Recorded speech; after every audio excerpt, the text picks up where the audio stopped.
আসসালামু আলাইকুম ভিউয়ার্স, আজকে আপনাদের সামনে আমি নিয়ে আসলাম সুন্দর একটি কেকের রেসিপি। এখানে আমি আপনাদের শুরু থেকে শেষ পর্যন্ত কীভাবে কেক তৈরি করতে হয় এবং ওভেনে কীভাবে বানাতে হয় পুরোটাই একটা ভিডিওর মধ্যে দেখাবো। যদি দেখতে চান অবশ্যই আমার সাথে থাকুন। এই দেখুন, এখন আমি একটি বাটি নিয়ে নিলাম। বাটিতে আমি পরিমাণ মতো ময়দা নিয়ে নিলাম। আপনারা একটা কেকের জন্য মানে 1 পাউন্ড কেকের জন্য 1 কাপ নিলেই ময়দা নিলে হয়ে যাবে। আর আমি এখানে বেকিং পাউডার প্লাস সোডা, খাবার সোডা আর কি দিয়ে মিশিয়ে সুন্দরভাবে ছেঁকে নিচ্ছি। আপনারাও এইভাবে ছেঁকে নেবেন। এটা এই দেখুন ছেঁকা হয়ে গিয়েছে। এখন আমি এটা সুন্দরভাবে একটু মিক্সড করে রেখে দেব। এটা মিক্সড হয়ে গেছে। এখন আমি সাইডে রেখে অন্য একটি সুন্দর একটি পাত্র নেব। এখন আমি এই পাত্রটা নিয়ে এর মধ্যে 3টা ডিম দিয়ে আজকে একটা কেক বানাবো 1.5 পাউন্ডের কাছাকাছি। এই দেখুন আমি ডিম 3টা এখন ফাটায় দিচ্ছি। এই যে আমি 3টা ডিম নিয়ে নিলাম। নিয়ে তারপর এখন কুসুমটিটা সুন্দরভাবে যেন না লেগে যায়, এর জন্য আমি আস্তে করে এটা উঠায় নেব। 3টা ডিম কুসুমে এই দেখুন উঠায় নিচ্ছি। নেওয়ার পরে আমি এখন এটা সুন্দর করে ফেটাবো। যতক্ষণ পর্যন্ত ফোমে ভাব না আসে এটা ফেটানোই লাগবে। তাহলে দেখুন আমি কীভাবে ফেটাচ্ছি। এটা আমি পুরোটা প্রায় 3 থেকে ধরেন 5 মিনিট আর কি ফেটানো লাগবে, যেহেতু এটা আমরা হাতে করতেছি, বিটার মেশিন দিয়ে করতেছি না, সেহেতু বেশিক্ষণ আর কি ফেটানো লাগবে। তারপরে দেখুন আমি নানানভাবে অনেকক্ষণ ধরে ফেটাতেই রয়েছি। এই দেখুন যে এটা ফেটানো শেষে দেখুন ফোমি ভাব চলে আসছে। এখন আমি এর মধ্যে চিনি দিয়ে দেবো। আপনারা আপনাদের পরিমাণ মতো যতটুকু চিনি লাগে দিবেন। আমরা যেহেতু চিনি একটু কম খাই, এর জন্য চিনি আর কি কম দিচ্ছি। আপনারা আপনাদের পরিমাণ মতো হাফ কাপ দিলেই হবে আর কি। 1 কাপ ময়দার সাথে হাফ কাপ চিনি দিলে আর কি পরিমাণ যথেষ্ট আর লাগে না। তো আপনারা হাফ কাপ পরিমাণ দিয়ে দিবেন। তারপর দেখেন এটা আমি সুন্দরভাবে ফেটাই নিচ্ছি। ফেটানো হয়ে গেলে দেখুন ভালোভাবে বেশিক্ষণ ফেটানো লাগে, যেহেতু হাত দিয়ে আমরা করতেছি, আমরা কোনো মেশিনের সাহায্য নিচ্ছি না, সেহেতু আমাদের বেশিক্ষণ ফেটানো অবশ্যই লাগবে। কুসুমটা আমি এখন দিয়ে দিলাম। এই দেখুন কুসুমটা দিয়ে আপনারা কিন্তু আর বেশি ফেটাবেন না। কুসুম দিয়ে আপনারা আলতোভাবে হালকা করে মাখায় নেবেন আর কি।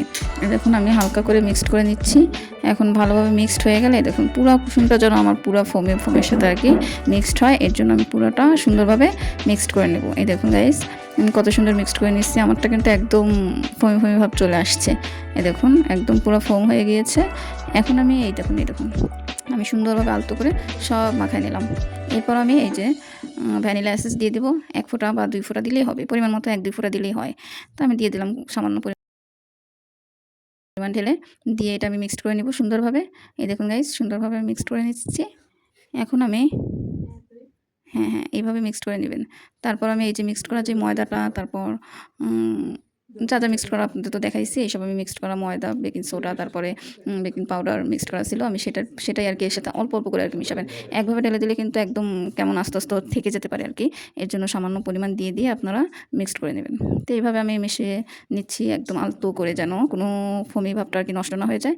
তো আমার মিশানো শেষ। এখন আমি একটা পাত্রে এই যে সামান্য পরিমাণ তেল দিয়ে নিচ্ছি। পাত্রে তেল দেওয়ার পরে এখন আমি একটা কাগজ আর কি কেটে এটা সুন্দরভাবে দেখুন দিয়ে দিছি।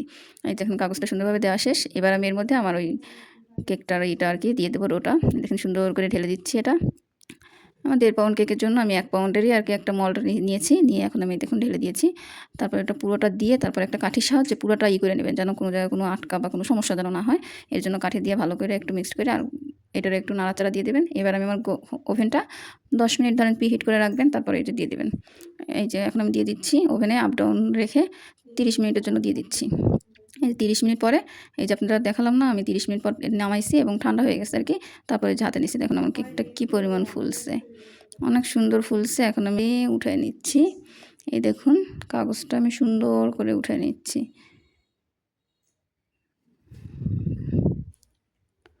এই তো কাগজটা উঠানো শেষ।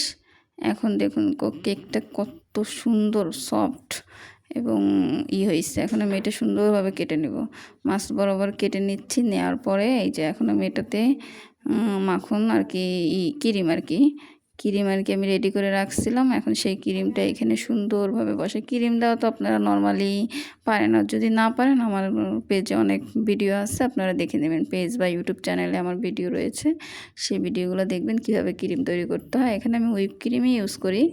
তা হুইপ ক্রিম থেকে আমি এই যে সুন্দরভাবে ক্রিমটা দিয়ে দিচ্ছি মাছ বরাবর। যেহেতু আজকে আমার ভাইয়ের বার্থডে উপলক্ষে আমি কেকটা বানাচ্ছি, তাই আর তেমন কোনো ঝামেলা করব না। এখন রাত প্রায় 12টার কাছাকাছি আর কি, মানে বাজেনি, কাছাকাছি। তা আমি তার আগে আর কি রেডি করতেছি, সেহেতু খুব ফাস্টলি আর কি কাজটা করতেছি। দেখুন মাছ বরাবর আমি দিয়ে দিলাম পরিমাণ মতো ক্রিম। এবার আমি উপরের পাটটা আর কি দিয়ে দেব। এই যে এবার আমি এটাই আবার সুন্দর করে ক্রিম দিচ্ছি। ক্রিম দিয়ে এই দেখুন গাইস, আমি কত সুন্দর করে ক্রিমটা দিয়ে দিচ্ছি। দিয়ে আমি চারোপাশ সমান করে সুন্দর করে দিয়ে দেবো।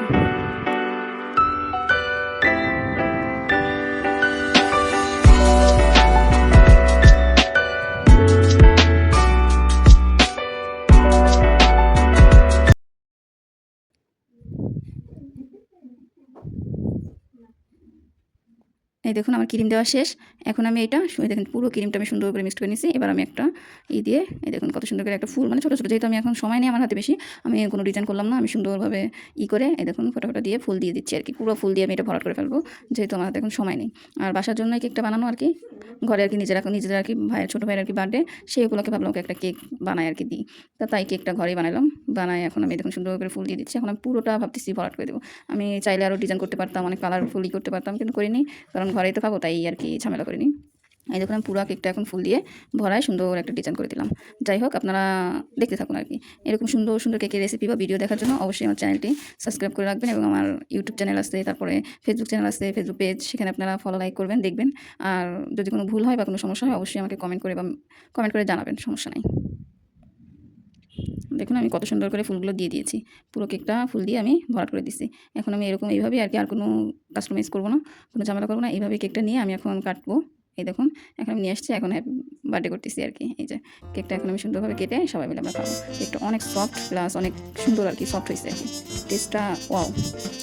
যাই হোক, আল্লাহ।